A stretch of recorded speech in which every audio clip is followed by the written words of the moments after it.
Separate myself. You might need a hard copy. Yeah. Yeah, probably. That's the mate of mine from Bristol. Yeah. How did it go? Yeah, good. This is not time for us to be proud. Can you look at what you're expecting?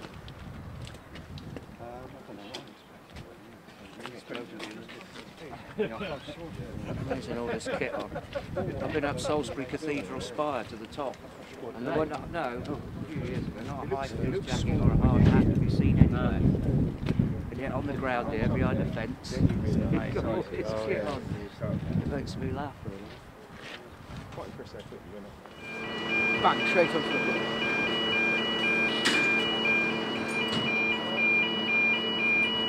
Why has he started the engine up?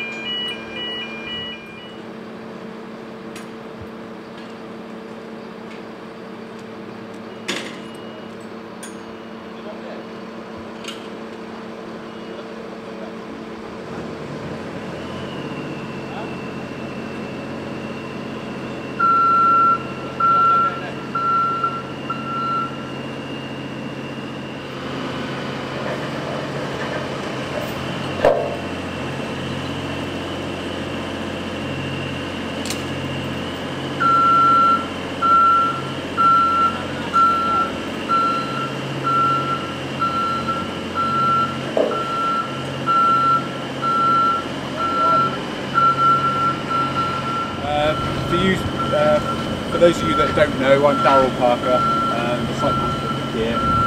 We've been obviously given the great pleasure of constructing the building on behalf of the Springfields Academy. And basically we're here to celebrate the topping out of the building, which is traditionally the lifting of one of the last steels and celebrating the completion of the steel frame. And this is obviously quite a milestone in the construction of the building, the things we can get under the roof, the external walls, and basically start closing the building off and bringing through the finishes. So thanks for all coming. To give you a flavour of what we're actually doing here, Paul Healy-Jones stood next to me. He's the architect from Band Architect. He's just going to a couple of minutes on what we're actually building. Yep, thank you, Darryl. Well, the journey started for me, as you probably know, back in February 2012, so it's been a long time getting here. Along with myself and the energy and vision of Tristan and the school, it's been a long journey. We've managed to convince the EFA on the second attempt that they needed to give us the money to do this, and it was long awaited. And then with the huge efforts of Kia, we're finally here on site. Basically to replace what you see as temporary buildings into 21st century learning accommodation for Springfield Academy. So it's a really exciting time. It's been long awaited, and this is one of the early steps on what's going to be an exciting journey for us in the Academy. Basically what we're providing within the school over 2 stories is a mix of Key Stage 2, Key Stage 3, Key Stage 4 accommodation, English, Maths, ICT, learning support, art, drama, to name but a few. Basically clustered around a breakout space which will provide an opportunity for children to learn. So that's essentially it. There's much more to go, and hopefully it'll be an exciting kind of progress to watch on site, and I hope you enjoy it. Thank you, Paul. So as a mark of what we're doing here today, we've got this plaque together which we're going to stick on part of the steel, which will then go up and remain part of the building throughout its life. And basically we've got a very special guest, Alan Chambers, here to who obviously has a great deal to do with the school. Alan, would you like to say a few words about what your involvement is with the school? I mean, from John and James and Tristan, I've become a friend of the school probably over the last 4 or 5 years, just bringing kind of a different skill set through adventure. And what I've noticed through working with all of the, not just the senior leadership team, but with all the children, is a huge amount of what I would say the ability to break barriers down and then to rebuild. So this is a fantastic example of, for me, especially through the adventures, watching the school and all the schools that I've partnered with the extreme classrooms, to break traditional barriers down and really say, well, why can't we do this? You know, and you should be able to do that, and you know, you can get your confidence through something different, through the adventure world, and then actually see the steps they put in place to repair people's lives. You know, and for me, it's a fantastic way, you know, to actually then develop the school by putting this up, which is what they've done. You know, between Paul and Darryl and John and Tristan and James and everybody who's been involved, people would have said a long time ago, you'll never do this, you'll never get it passed, you'll never get the money. And that's the life I live in, through the adventure. You can't do this, no one will ever complete that, no one's done that. But there's got to be somebody who says, well, yeah, we can. So for what I've seen over 4 years, you know, watching James trekking through the Arctic at -35 with a marine helping him along the way, and then John doing his art across the Serengeti, and then just recently, you know, with the BBC, with all the staffing pupils from Springfields and all the other schools going up the Himalayas. This for me is fantastic, because it epitomises what we've been trying to do with extreme classrooms, and then bringing it all the way back to the school and the children, which is sometimes lost. It is about the children. You know, we can all do these adventures, we can all do these great things, but it's got to be done for the right reasons. So I feel very privileged, to be honest, to be a tiny little part of what is going to be a fantastic future, and hopefully some fantastic futures for the people that go through that classroom. And that's the legacy that needs to be left. You know. So I just wish you all good luck for the rest of it, and I hope the rain stops. It's fair play to you for doing this in that rain. Yeah. So thank you very much for inviting me, really. No, thank you. And token as our thanks, could you sign off back before it gets stuck to the building? Stuck inside. Yeah.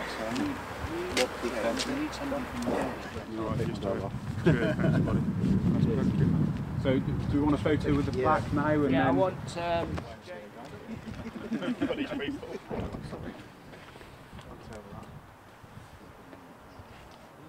Okay guys, into camera. Undo the waistcoat, James. Yeah. Oh, it means 3 down. Okay, into camera guys. Good picture. Just wanted to be in the photograph. That's everyone, come on. In you go. Try and get the tall ones at the back, Lucas, that's it. That's it, Dan, get the front. Let the small ones at the front. Go on, miss, you can get in there. Anybody want to kneel down? You're not going to be in there, you're going to have to squat down in the front or something. Get some of the young ones to squat down in the front. Just come forward a bit. Come into the middle though. Squat down in the middle. Yourself down. Some of the younger ones. That's it, just, you don't have to get right down, just That's down, it. that's it. Right, get it all in now. You get in. Right, in the camera then, chaps.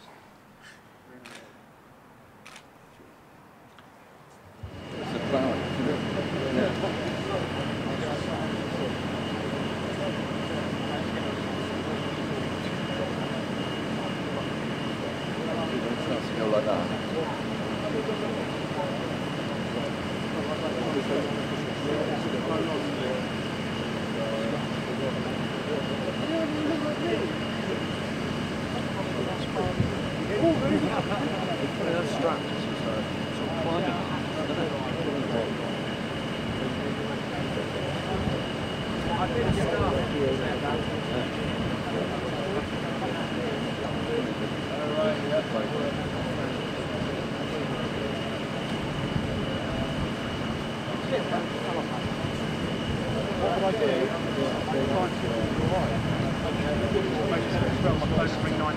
It's got a spike and goes through the first hole.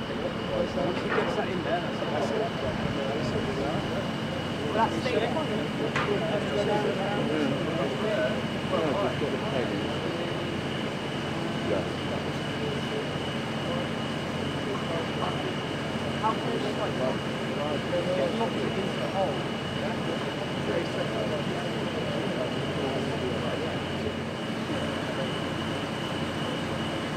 The whole building is in 3 millimetres, within 3 millimetres. The whole squareness, the outline, everything. Does that work? So, upright. Yeah, you see that? 3 millimetres, not any more than 3 millimetres out of the whole building, or any which way it is. Yeah. The whole building will be square, and that's how it's so easy to get that spike, slot it into that hole, get the steel there. You saw how quick you put them bolts in. That's how square the building is. And that's why the everything fits perfect. Foundations are the most important thing. If you don't get that right, The whole building's out. Wouldn't it be cool to have a building like that? They do in Holland. They're held up with pieces of wood. They are. It's all falling over. No. Look it up on the internet. There's a building in Take the strap off. where's that thing? No, we don't tighten that. Take them up.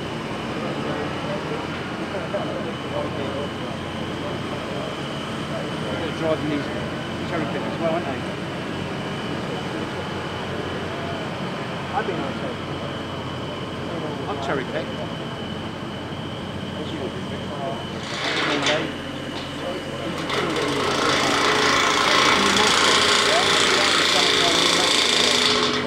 Right? It's like doing a podcast. You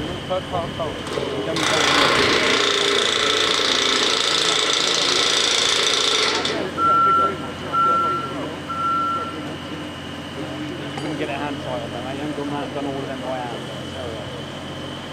Quite skilled. No, you are.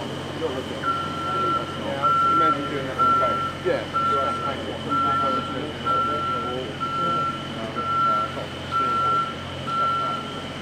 Just as long as you have headaches.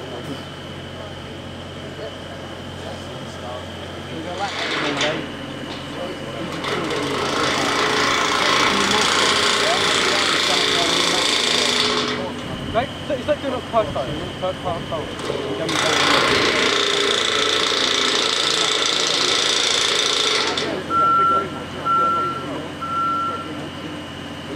wouldn't get a hand tight on them, mate. You haven't done all of them by hand. Quite skilled. No, you are.